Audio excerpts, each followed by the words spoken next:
do I get through one night without you?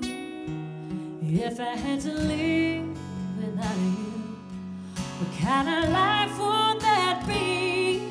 Oh, I need you in my arms, need you to hold. You're my world, my heart, my soul. If you ever lay, baby, you would take away everything good in my life.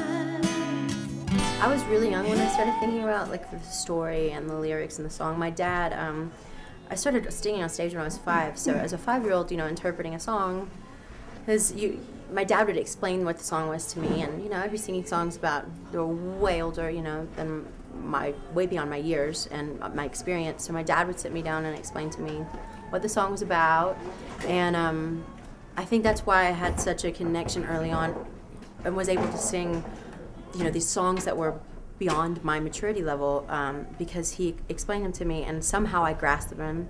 Listening to Patsy Cline and, you know, Janis Joplin and people who were they knew how to emote in their music and they knew how to bring a story to life.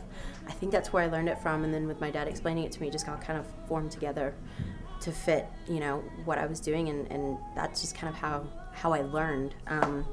But as a songwriter, from the songwriter side, I remember really kind of, Diane Warren was kind of like my first songwriter that I became friends with, and you know, she wrote several of my hits, and so that's when I kind of got pulled into the songwriting world and kind of got to see, you know, I had a totally new respect for the songwriters that were writing my music. And now, of course, like the first thing I ask is, who wrote that? Mm-hmm. So, you know, they're always the ones behind the scenes that don't get enough credit, but they're the ones who make our hits. And, you know, now I'm a songwriter myself and have been all my life, really, since I was a little girl, but never really kind of had the guts to do it and to actually have a point of view and say something until like the last 5 years. And writing my own materials, there's such a different connection. It really is. And to have fans connect with that it's pretty amazing.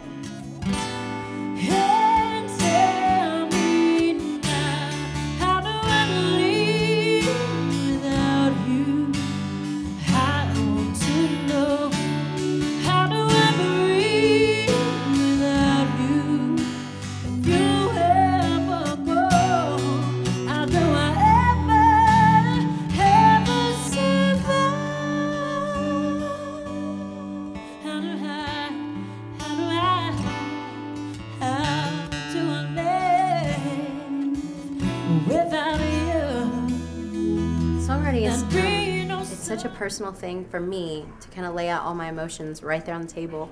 And I mean, I could be going through something that day and decide to write about it. And the people that I write with, very fortunate that are friends of mine who, you know, you have to kind of get past that. And we all do it. I mean, even the most seasoned songwriters are like, well, should I throw this idea out because it's horrible?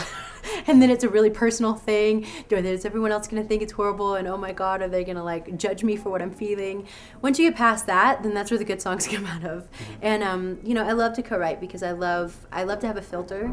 I love to be able to have that constructive criticism and to be able to give it back. And especially when I'm writing for my own record, to be able to kind of have a full idea of a body of work that I want to create, and then just kind of let it happen. And I pick and choose great songwriters to work with who are, like I said, also close friends of mine or that I have a connection with, because it is such a personal process. So I've been really fortunate to work with a lot of great people, and I'm really proud of the way that I'm developing as a songwriter. I'm proud of what I've written.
lot of the music kind of just comes out in the day, you know? Like, I really kind of, sometimes I'll walk into a situation having a song title and a verse and a chorus, or just lyrics, or just a melody, and then we might like start playing around with a groove and it completely changed the song.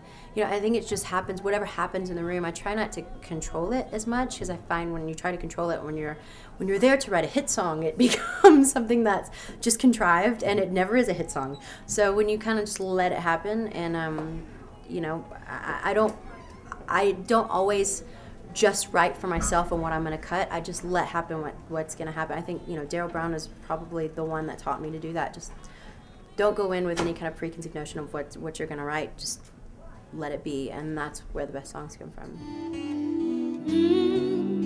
I